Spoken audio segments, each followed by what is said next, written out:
The morning mist clung to the boardwalk like a shroud when maintenance worker Jake Hendricks first noticed the anomaly beneath Old Faithful's observation deck.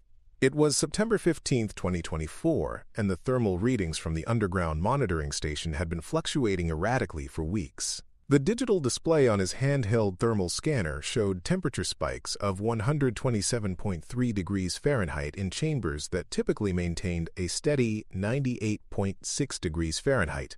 Jake's weathered hands, calloused from 23 years of working in the park's harsh conditions, gripped the rusty ladder rungs as he descended into the maintenance shaft. The metallic clang of his steel-toed boots echoed through the narrow passage, mixing with the distant rumble of the geyser's underground plumbing system.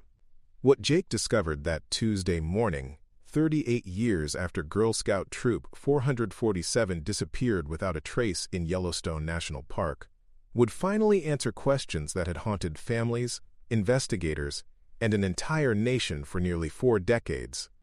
Detective Sarah Chen had been following the case since her rookie days with the Park Service in 2003, when she was fresh out of the Federal Law Enforcement Training Center with idealistic dreams of protecting America's natural treasures. Now, at 43, her black hair was streaked with premature gray from 2 decades of investigating disappearances, suicides, and the occasional homicide that plagued the park system. As a senior investigator with the National Park Service's Investigative Services Branch, she stood in the cramped underground maintenance chamber 20 feet beneath the world's most famous geyser, her breath visible in the humid, sulfur-tinged air that burned her nostrils and made her eyes water. The concrete walls were slick with condensation, and the constant drip of mineral-rich water created an eerie percussion that seemed to count the seconds of her discovery. The beam of her high-powered LED flashlight, a Streamlight ProTac HLX that she'd purchased with her own money after the department-issued equipment failed during a search in Glacier National Park, illuminated what appeared to be fabric-faded blue polyester that matched the description of the Girl Scout uniforms worn by the 12 missing girls on that fateful October morning in 1986.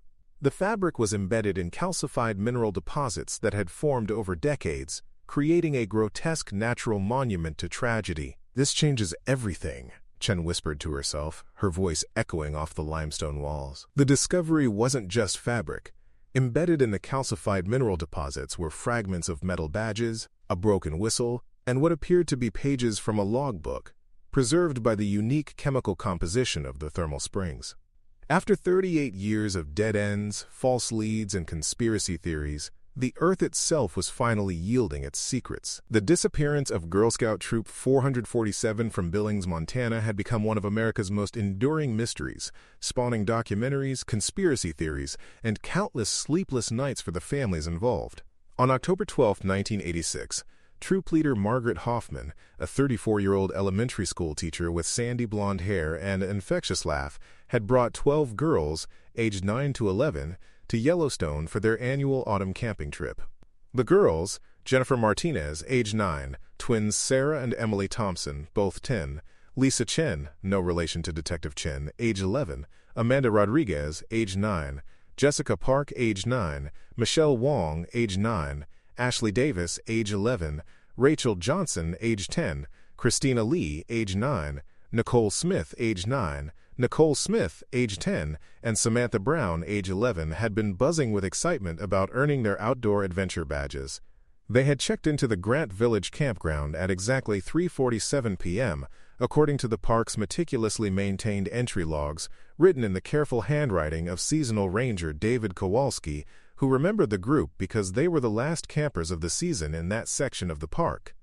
The girls had spent the evening roasting marshmallows over a crackling fire built from lodgepole pine that Margaret had carefully selected and split herself, their laughter carrying across the quiet campground as they sang "Kumbaya" and "This Little Light of Mine" until the mandatory 10 p.m. quiet hours. Margaret had checked each tent personally before retiring to her own, noting in her detailed trip journal that all girls accounted for and in good spirits at 10:23 p.m. By 6:15 a.m. the next morning, when the first early-rising campers in the adjacent section began stirring, all 13 tents in their reserved section were empty. Not just empty, completely undisturbed, as if the occupants had simply evaporated. The sleeping bags were still zipped and arranged as if someone had just slipped out of them. personal items remained exactly where they had been placed. Jennifer's pink diary with its tiny padlock lay open on her pillow. Sarah's collection of smooth river rocks was still arranged in a circle beside her sleeping bag, and Michelle's stuffed rabbit, worn from years of bedtime comfort, sat upright against her backpack. No signs of struggle, no scattered belongings, no drag marks in the dirt. The girls, their leader, and all their camping equipment had simply vanished, leaving behind only the cold ashes of their campfire and a single merit badge, a small metal disc depicting a compass that had somehow been overlooked during the initial search and was later found embedded in the bark of a nearby aspen tree. The discovery of that badge, 3 days after the search began, would haunt investigators for decades because it seemed to suggest that someone had deliberately placed it there, perhaps as a message or a taunt. The investigation that followed was the largest missing person search in Yellowstone's history, dwarfing even the massive effort that had been mounted after the 1970 disappearance of the Kimberly family in the Tetons. Over 400 law enforcement officers, park rangers, search and rescue volunteers, and FBI agents from the Salt Lake City field office combed through more than 2,000 square miles of wilderness. The command center was established in the Grant Village Visitor Center, where maps covered every available wall surface marked with red pins indicating search areas, blue pins for potential clues, and black pins for areas that had been thoroughly cleared. Helicopters equipped with FLIR thermal imaging cameras, borrowed from the Drug Enforcement Administration, flew grid patterns over the vast park for 16 hours a day, their rotors creating a constant thrum that became the soundtrack of the search. Bloodhounds from the Montana State Prison's K-9 unit were brought in to track scents that seemed to lead in circles, always returning to the original campsite, as if the trail had been deliberately obscured. The search operation consumed 47 days, employed 847 personnel, and cost the federal government $2.3 million, but produced no concrete evidence of what had happened to the 13 individuals. The final report, filed by Incident Commander Robert Hayes, concluded with the devastating assessment. Despite exhaustive efforts employing all available resources and technology, no physical evidence has been recovered to determine the fate of the missing persons. Chen remembered studying the case files during her training at the Federal Law Enforcement Training Center in Glencoe, Georgia. The lead investigator, FBI Special Agent Robert Martinez, had interviewed over 200 witnesses and followed up on 1,847 tips from across the country. Every theory had been explored: alien abduction, satanic ritual murder, human trafficking, voluntary disappearance, and even the possibility that the entire group had fallen into one of Yellowstone's numerous thermal features and been instantly vaporized by the superheated water. But Martinez had never considered the possibility that the girls had been deliberately hidden in the underground chambers beneath Old Faithful. The intricate network of caves and passages that fed the geyser had been largely unmapped in 1986, and the technology to safely explore them simply didn't exist. It wasn't until 2019 that park geologists, using advanced robotic imaging equipment, had begun creating detailed maps of the subterranean thermal system. Chen carefully photographed each piece of evidence using a Nikon D850 camera equipped with a macro lens, following the strict chain of custody protocols that had been drilled into her during countless training sessions. Her hands, protected by nitrile gloves that she changed every few minutes to prevent cross-contamination, trembled slightly as she held what appeared to be a page from a Girl Scout handbook. The page was yellow-brown with age and mineral deposits, but the words, "Always be prepared," were still clearly visible in the familiar green ink of the Girl Scout manual. Next to it, embedded in the same calcified formation, was a small metal whistle engraved with the words, "Troop 447 Jennifer Martinez," in tiny script. Chen's breath caught in her throat as she realized she was holding the first physical evidence of the missing girls that had been found in 38 years. The implications were staggering and terrifying. If the girls had been found in these chambers, it meant someone had deliberately placed them there. Someone with intimate knowledge of Yellowstone's hidden geography. Someone who understood the park's underground systems well enough to know that bodies placed in these chambers would be naturally preserved by the mineral-rich environment. Someone who had planned this carefully and executed it with the precision of a surgeon. The call to FBI headquarters in Quantico came at 2:17 p.m. Mountain Time, placed from Chen's satellite phone because cell service in the thermal areas was notoriously unreliable.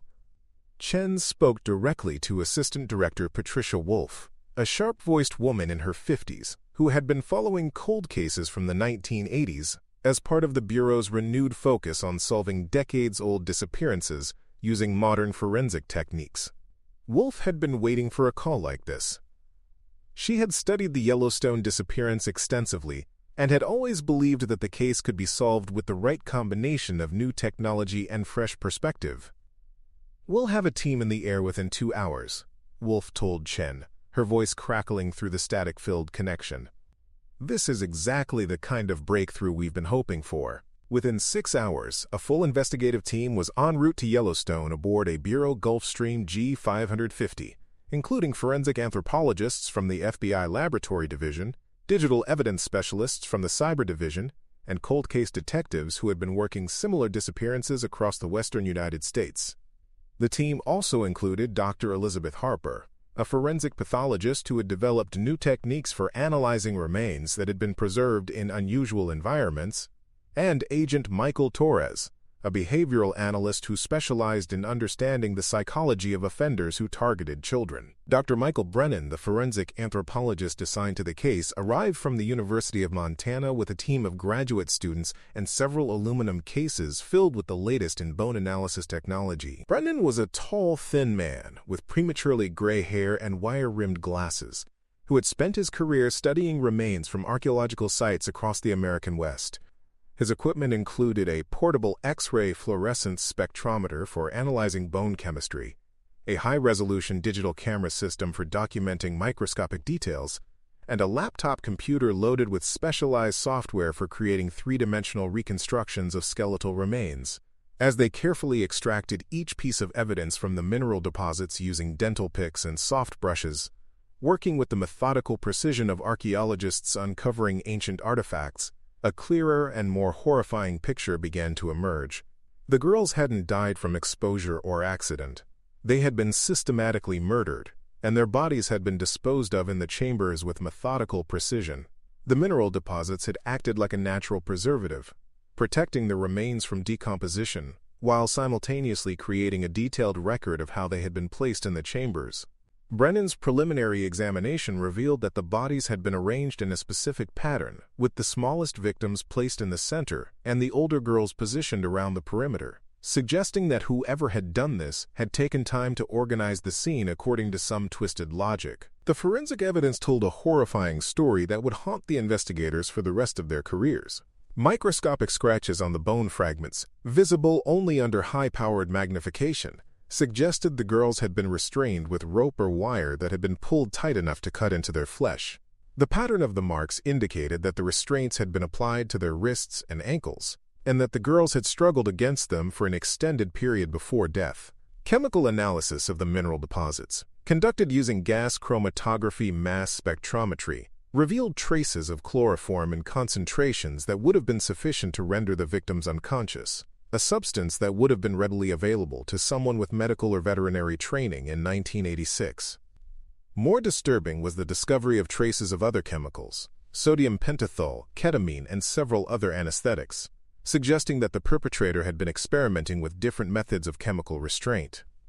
Most horrifying of all, the positioning of the remains and the evidence of scratches on the chamber walls suggested that the girls had been alive when they were brought to the chambers and had died slowly from dehydration and exposure in the underground darkness, their final moments spent in terror and confusion as they realized they had been abandoned to die.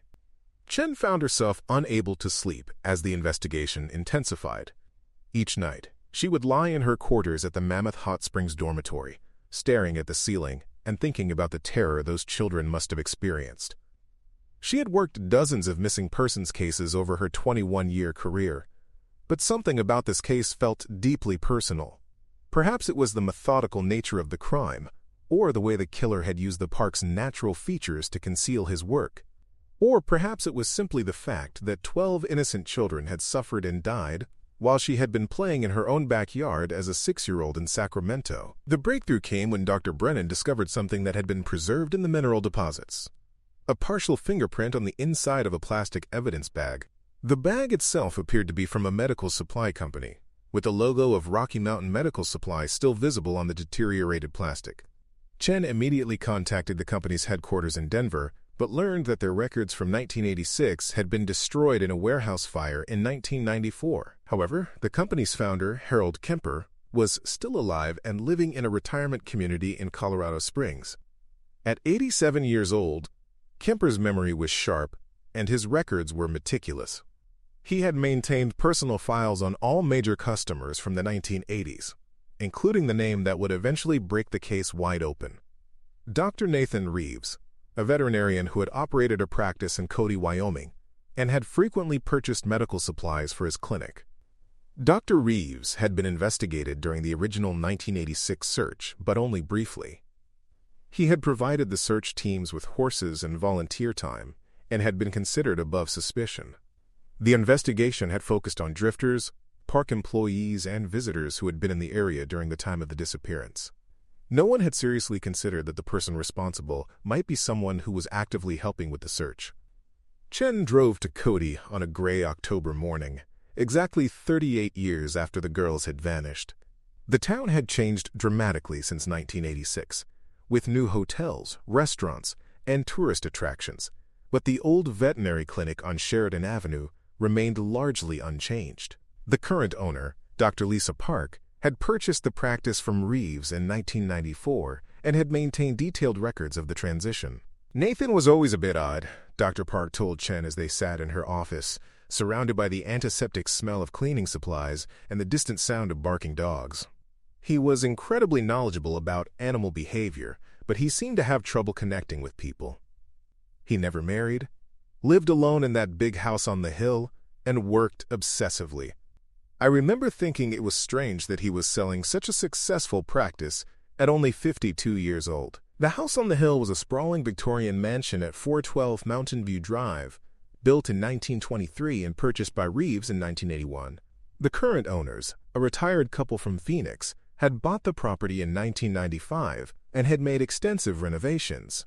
But they had kept detailed photographs of the house's original condition, and those photographs revealed something that made Chen's blood run cold. The basement of the house had been converted into what appeared to be a veterinary operating room, complete with surgical lights, stainless steel tables, and cabinets filled with medical supplies. But there were also modifications that had no legitimate veterinary purpose. Reinforced steel rings bolted to the walls, drain systems that led to an underground septic tank, and a sophisticated ventilation system that would have prevented sounds from escaping the basement. Chen immediately obtained a search warrant for the property, despite the fact that it had changed hands twice since Reeves had lived there. The forensic team that arrived on October 20, 2024, included ground-penetrating radar specialists, cadaver dogs, and experts in historical crime scene analysis. Within hours, they had located what appeared to be additional burial sites in the backyard, concealed beneath a greenhouse that had been built in 1987. The excavation revealed the remains of at least 6 additional victims, all children between the ages of 8 and 12. The bodies had been carefully preserved in lime-lined graves, suggesting that Reeves had been planning for the possibility of future discovery. Among the remains, forensic investigators found items that linked the victims to missing children cases from across the western United States between 1982 and 1993. The pattern that emerged was both methodical and horrifying. Dr. Nathan Reeves had been a serial killer who had targeted children during their family vacations to national parks and wilderness areas. His knowledge of veterinary medicine had allowed him to subdue his victims with chemical restraints, while his familiarity with the geography of Yellowstone and surrounding areas had provided him with the perfect disposal sites. But the most chilling discovery was yet to come. Hidden in a wall cavity in the basement, investigators found Reeves' detailed journals, written in a precise medical hand and documenting his crimes with clinical detachment. The entries revealed that he had been planning the abduction of Girl Scout Troop 447 for months, studying their camping habits, their leaders' routines, and the layout of the Grant Village campground. The journal entry from October 13, 1986, the day after the girls disappeared, was particularly disturbing. The subjects responded predictably to the chemical restraints. Transportation to the secondary location was accomplished without incident. The thermal chambers provided ideal conditions for the preservation of evidence, while ensuring rapid decomposition of organic matter. The search teams have focused their efforts on surface areas, as anticipated. The location will remain secure indefinitely. Chen found herself struggling to maintain her professional composure as she read through the journals. The clinical language that Reeves used to describe the torture and murder of children was more disturbing than any graphic description could have been. He had documented not just the physical aspects of his crimes, but also the psychological torment he had inflicted on his victims before their deaths. The investigation took on new urgency as Chen realized that Reeves might still be alive. According to Social Security records, he had been receiving benefits until 2019, when the payments had stopped due to lack of response to annual verification requests. The last known address was a nursing home in Tucson, Arizona, but when Chen contacted the facility, she learned that Reeves had died of complications from Alzheimer's disease in March 2019, taking his secrets with him to the grave. However, Reeves' death didn't end the investigation. His journals had revealed the existence of at least 12 additional burial sites across Montana, Wyoming, and Idaho, and Chen found herself coordinating with law enforcement agencies across 3 states to locate and excavate these sites. Each location had been chosen with the same methodical precision that had characterized the Yellowstone murders: remote, difficult to access, and geologically stable enough to preserve evidence for decades. The first site, located in an abandoned mine shaft near Butte, Montana, yielded the remains of 3 children who had disappeared during a church camping trip in 1984. The second site, hidden in a cave system near Jackson Hole, Wyoming, contained the bodies of 2 siblings who had vanished during a family fishing trip in 1989. With each discovery, the scope of Reeves's crimes became more apparent, and the investigation evolved from a cold case about one missing Girl Scout troop to a multi-state task force investigating one of the most prolific serial killers in American history. The families of the original Girl Scout troop had been waiting for answers for 38 years, and Chen knew that the truth would be both a relief and a fresh source of trauma. She had worked with victim services specialists who prepare for the difficult conversations that would follow. But she also knew that no amount of preparation could ease the pain of parents who had spent nearly 4 decades wondering what had happened to their children. Margaret Hoffman's sister, Susan, had become the unofficial spokesperson for the families over the years.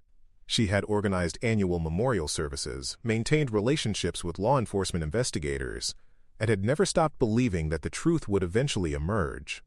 When Chen called her on October 25, 2024, to request a meeting with all the families, Susan's voice was steady but strained. "We've been waiting for this call for 38 years, Susan said. "We're ready to hear whatever you have to tell us." The meeting was held in the community center of the First Presbyterian Church in Billings, the same building where the Girl Scout troop had held their weekly meetings.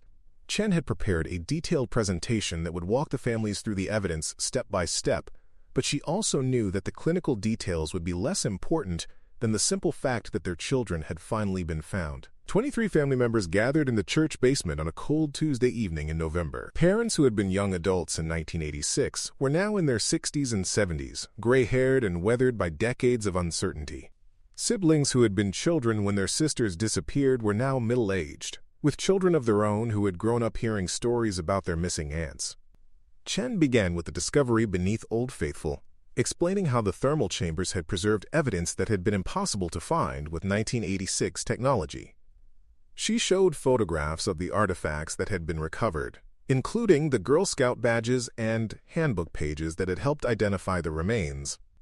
The room was silent except for the quiet sound of crying and the occasional whispered question. The hardest part was explaining the evidence that revealed how the girls had died. Chen had consulted with trauma specialists about how to present this information, and she chose her words carefully, focusing on the fact that the girls had been together and that their deaths had been relatively quick once they were in the chambers. She did not mention the evidence of prolonged captivity or the clinical descriptions in Reeves's journals. "We believe that Dr. Reeves used chemical restraints to subdue the girls at the campsite," Chen explained. "He had access to veterinary anesthetics that would have rendered them unconscious quickly. The evidence suggests that he transported them to the chambers while they were sedated, and that they died from exposure rather than from any deliberate violence. It was a sanitized version of the truth, But Chen knew that the families didn't need to know about the rope marks on the bones or the scratches on the chamber walls that suggested the girls had tried to escape. Some truths were too painful to serve any useful purpose. The questions that followed were the ones that Chen had expected. Why had the investigation focused on surface searches? Why hadn't anyone considered the possibility that the girls had been taken underground?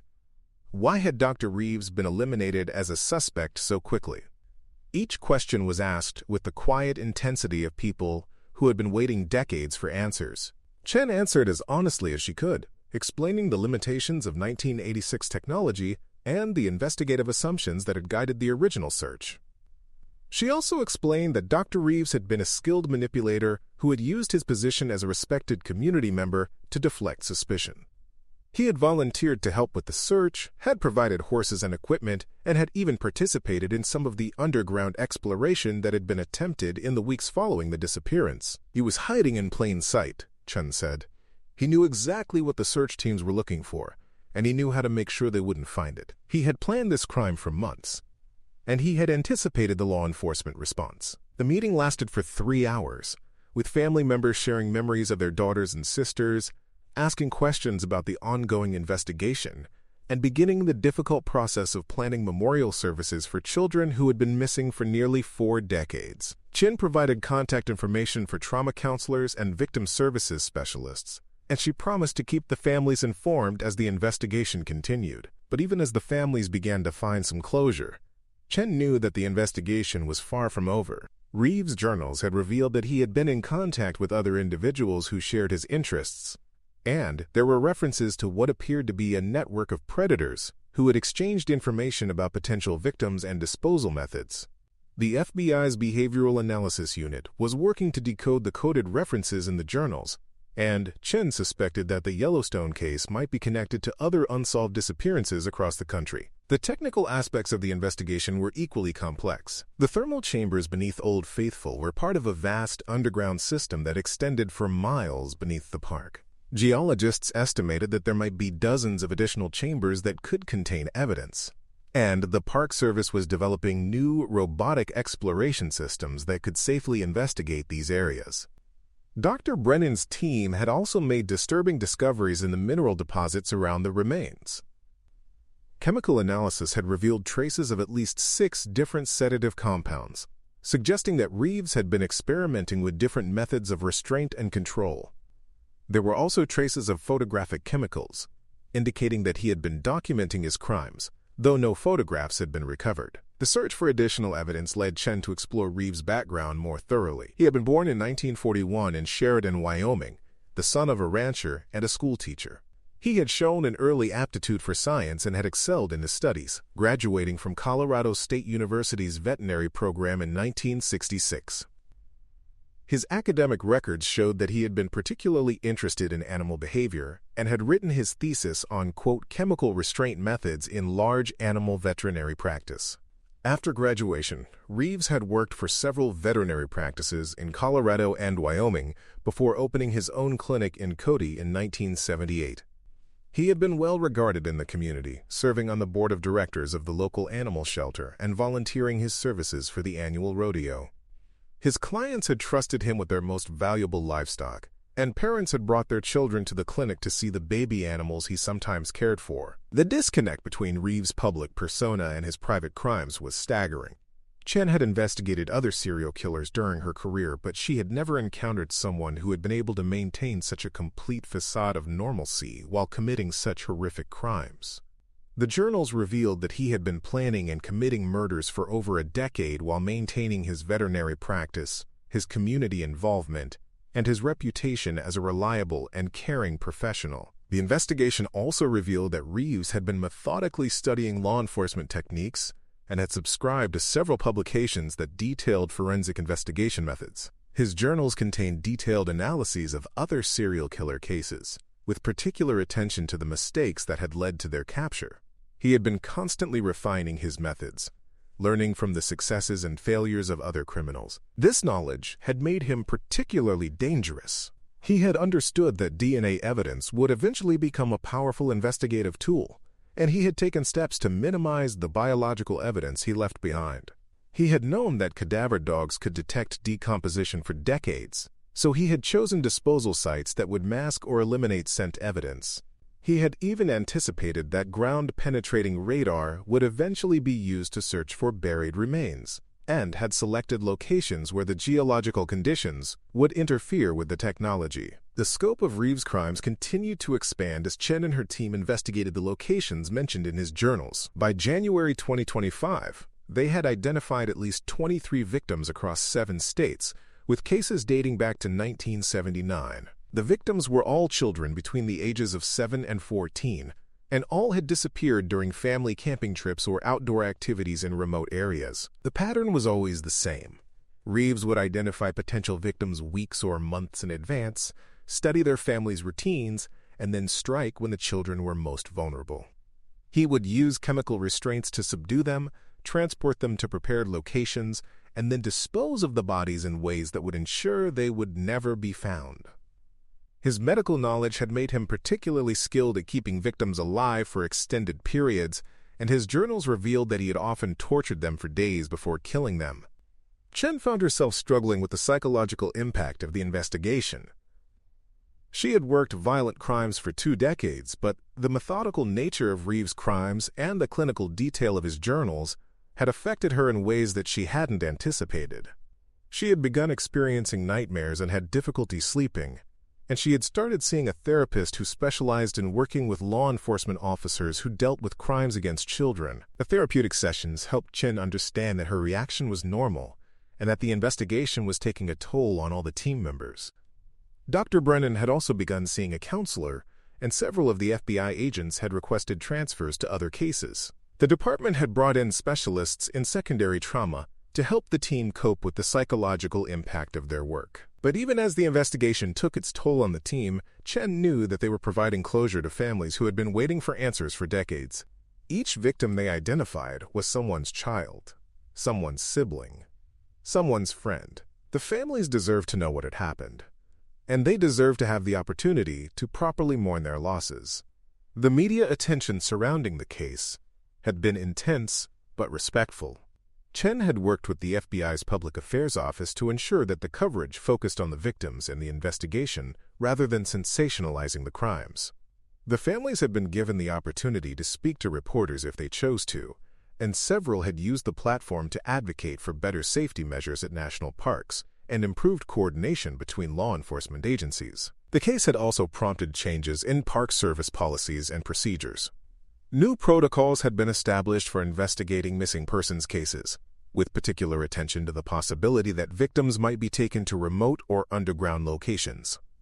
The Park Service had also invested in new search technologies, including advanced ground-penetrating radar and robotic exploration systems that could safely investigate areas that had previously been inaccessible.